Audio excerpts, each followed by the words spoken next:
দলির বাড়ি দিবা বললে আমার ক্ষতি আছে। আমি একটা ভাষা দিয়ে একটা ঘটনা আপনারা সামনে আনার কোনো কিতাবই নাই।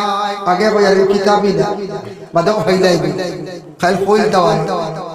এক গরিব আর এক ছেলে বিবাহ দেশ কিছু দলি বাড়ি লন্ডনে বুঝাইছি কিছু দলি বাড়িতে সুযোগে কিতাবের বিবাহ দিলাইছ। হে তো মানুষ সুজা আর একদিন শ্বশুর বাড়ি গেছে বাগানি তার পরিবার নিয়ে স্ত্রী লইয়া আর গিয়া তো মেয়ে দেখছে লম্বা গড় বুঝাইছি অমূর্তে অমূর খালি রুম আর রুম তার বেটার এক রুম দিছেন রইবা এসার বাদে খাওয়া দাওয়া শেষ করে ঘুমাই যাইতো তার রুম দিছেন রুম ঘুমাই দিত।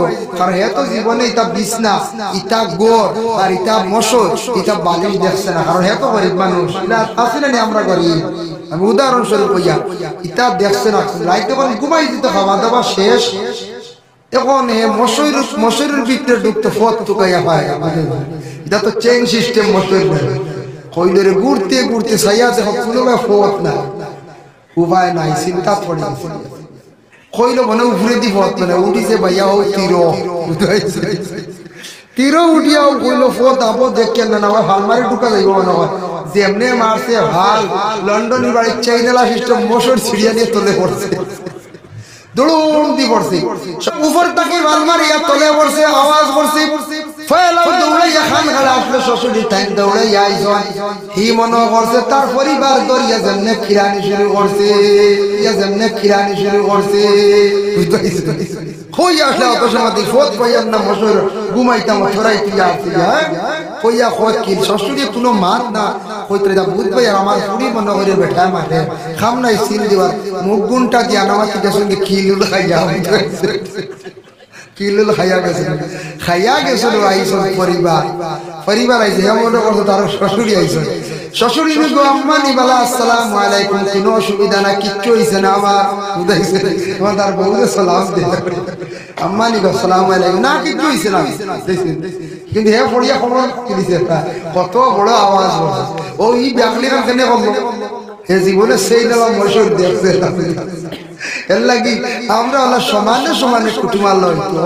এখন আমি যদি ওই কিছু দুর্বল আর গিয়া আমায় যাই যদি বিল্ডিং গেলা বাড়ি গিয়ালে দেখবা এই দামান রে হেরা বেশি দাম দিতাম এই আমরা বলি দেবেন গরিব মুখে ইটা আল্লাহ আইসর না হতো যাও খাওয়া দিয়েছে দাম দিতাম লাগে দলিত তো যাই না দলিত যাই না জানি মজা নাই সমান সমানের সমান আর দনিয়ে দনিয়ে গরিবে গরিব মোটামুটি সমান হইতো সমানের সমানে বিবাহ হইতো বেশ দলিত কি মেয়া আনিয়ালেও বিপদ এই মেয়া আইয়ালেও বেড়া লাগায় উদয় শনিমা এর লাগি সৌন্দর্যতার মধ্যে ওলা সমান হইতো।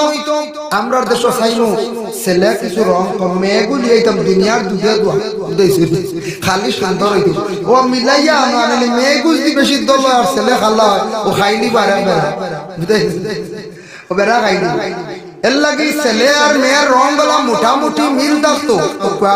আল্লাহর বান্দেগান এর লাগি কোন মেয়ে যদি সাদা বেশি পরিষ্কার হয় ছেলে যদি অধিক কালা হয় তাহলে অনেক মেয়ে হলে জামাইকে পছন্দ করেন না বুড়ে বেড়া লাগি যায় এটাও আমরা খেয়াল রাখতাম।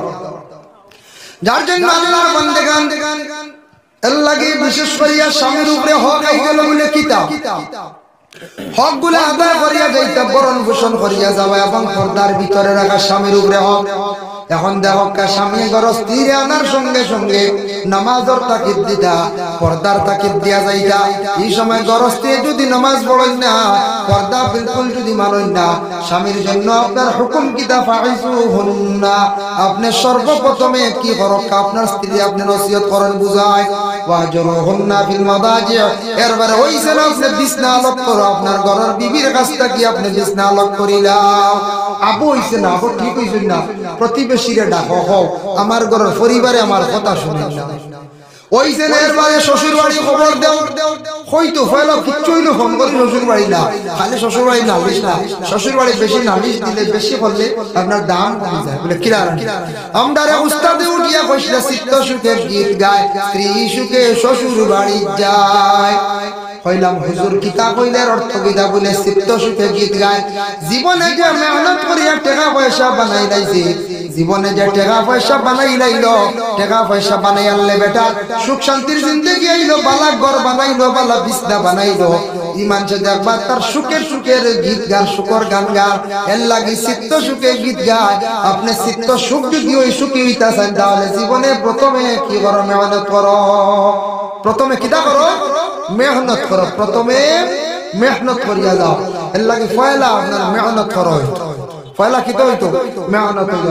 পয়লা যদি আলিয়াবি করো, বরবাদ হইবা, ধ্বংস হইবা। যার কারণে চিত্ত সুখে গীত গায়, স্ত্রী সুখে শ্বশুর বাড়ি যায়। এখন দেখছেন না, যারা সুখী মানুষ মেঘ বাদলি দিলে কইবে রাই দুপুর ফরাস পিছি বাজো, মোটর বাজো, মহই বাজো, তা খাইয়ের অত কিতা বেটার তো সবটা আছে, ও কতটা জুগার, মোটর বাজা খা, ফরাস বাজা খা, হই যা আছে না, হই যায় ও গান গা, মোবাইল চালা করে হতা করে।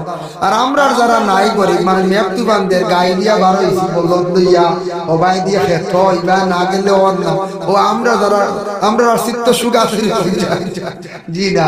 স্ত্রী সুখে শ্বশুর বাড়ি যায়, স্ত্রীরে যারা সুখ দিতে পারবা জীবনে, আপনার পরিবারকে যত বেশি মায়া করবা তত বেশি শ্বশুর বাড়ি যাইবা। আর যদি আপনার স্ত্রীরে যদি মায়া করতে পারেন না, বেশি সুখ দিতে পারেন না, শ্বশুর বাড়ি গেলে আপনার ইজ্জত পাইতা নাই, হইবাই না শ্বশুরি। শ্বশুরে কইবা দামান দিবেটা বেশ কিতা হয়, ফুইরে খালি মারা হইবেন না। না বলছেন শ্বশুরি আগে মুখ করে রান খাওয়াইছিল, এখন আর খাওয়াইতে না। আগে খাওয়াইছিল লোকে, এখন খাওয়াইবে ফলটি আরো বুঝাইছি।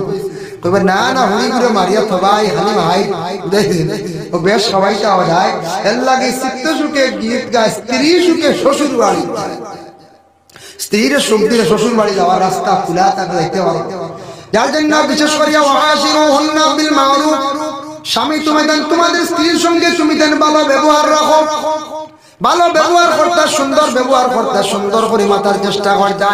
আয়েশা সিদ্দিকা রাদিয়াল্লাহু তাআলা আনহা বর্ণনা করেন, আমি দেখলাম আমি যে পাত্রের মধ্যে মুখ লাগে যেই দিকে আমি জল খাইলাম, আল্লাহর রাসূল দেখি সেই দিকে মুখ লাগে তাই আমি জল পান করলাম। বলে ইয়া রাসূলুল্লাহ, তার কারণটা কি বুঝলাম না। রাসূলুল্লাহ ফরমান, আয়েশা গো, এটা হলো কি মহব্বত। হোক সুবহানাল্লাহ, এটা মহব্বত। কতটুকু আয়েশা রাসূলুল্লাহর মধ্যে মহব্বত ছিল। হযরতে ফাতিমা একবার বেমার আসলা, বেমারের সময় ফাতিমার বেমারের খবর আল্লাহর রাসূলে পাইনা, পাওয়ার পরে হাসান বিন আলী এক সাহাবী আসলা। হাসান বিন আলীর নাম হইল ইয়ানি নাই। হাসান বিন আলীর সঙ্গে লইয়া রাসূলুল্লাহ ফাতিমার দেখাত গেলা, গিয়া দরজার সামনে গিয়া আওয়াজ দিলা দরজার মধ্যে। ফাতিমা কইল, আব্বা আপনি ঘরের মধ্যে আসো। গিয়া আল্লাহর রাসূলের দেখুন ফাতিমা বিছনার মধ্যে শোয়া অবস্থায় গায়ের মধ্যে একটা চাদর জড়াইল। এই চাদরটা বিশেষ করে ফাও বাজু বাইর হয়ে গেছে গিয়া। ওই সময় ফাতিমা তুজহরা রাদিয়াল্লাহু তাআলা আনহা উপর দিকে টান দিয়া রাসূলুল্লাহ মানে বুক বাজু ঘুরিলা, যখন ফাও বাজু বাইর হয়ে গেছে আবার ফাওর দিকে নিচ দিকে টান দিলা বাবা। আবার নিচ দিকে টান দেওয়ার কারণে ফাতিমার উপর দিকে আবার মানে বাইর হয়ে গেছে গিয়া, আবার উপর দিকে টান দিলা। এইভাবে তিনবার টান দেওয়ার পরে দেখো এই কাপড়ে ফাতিমার শরীরটা পুরোপুরি ঢাকিল না। নবী যে বুঝতে পারলাম আর ফাতিমার এই কাপড় ব্যতীত দ্বিতীয় কোনো কাপড় নাই। এরপরে নবী যে কি বললা, ফাতিমার কইলা, মা গো ফাতিমা, তুমি বেমার খবর পাইয়া তোমারে আমি দেখা আসছি গো মা। ও গো মা ফাতিমা, আলীর ঘরে তোমার জীবনটা কাটাইত্রা কেমনে জীবন কাটে? ফাতিমা কইলা, আব্বা বড় সুখ শান্তিতে বড় সুন্দর ভাবে জীবন কাটে। হোক সুবহানাল্লাহ।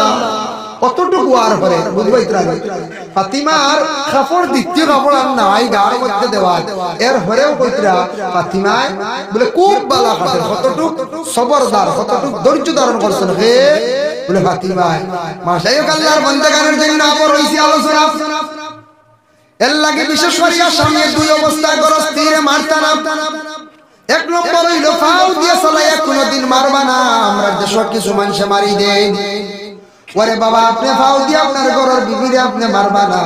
আর দুই নম্বর হইল মহিলাগুলোর গালর মধ্যে আপনি মারতা না।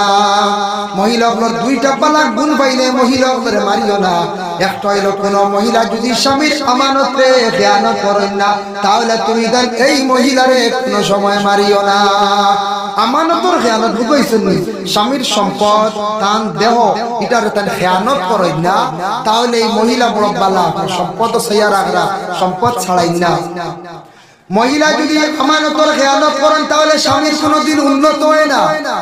স্বামীর খোয়া স্বামীর সম্পদ ছাড়াই যা কিছু ছাড়াই যা, যদি এখন স্বামী রুজি করিয়া বাড়ির টেকা নয়, স্বামী রুজি করিয়া মাল সামানা নিয়ে রাখছ, আর আরেকদিকে ঘরের বিবিয়ে যদি খালি লুকাইয়া বেছ, স্বামীর কোনোদিন সম্পদে ধরা দিত নাই।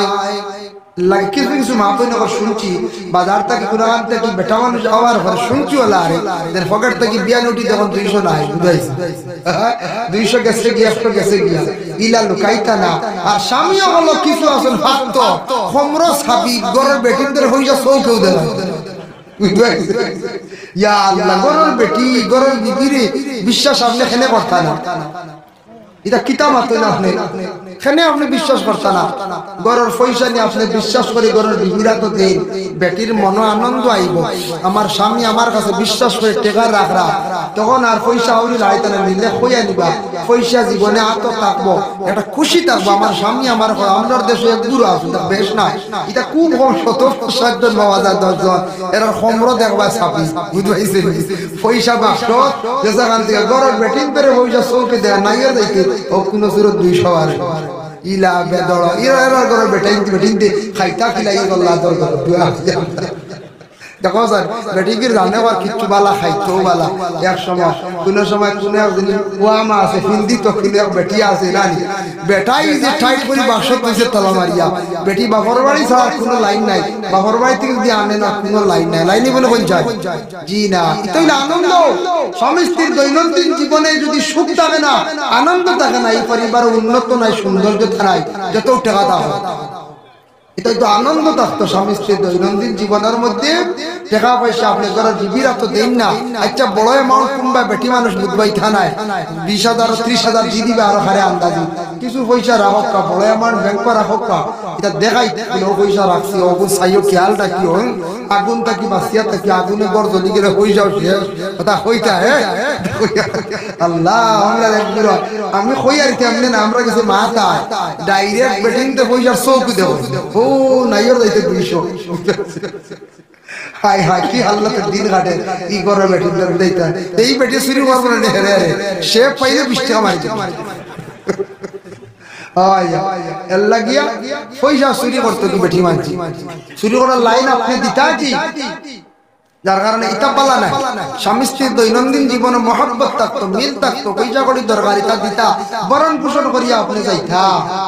আর ঘরের বিবির মানত যদি যখন বালা আছে এই মেয়েটা বড় ভাগ্যবান, বালা একটা গুণ পাইলা।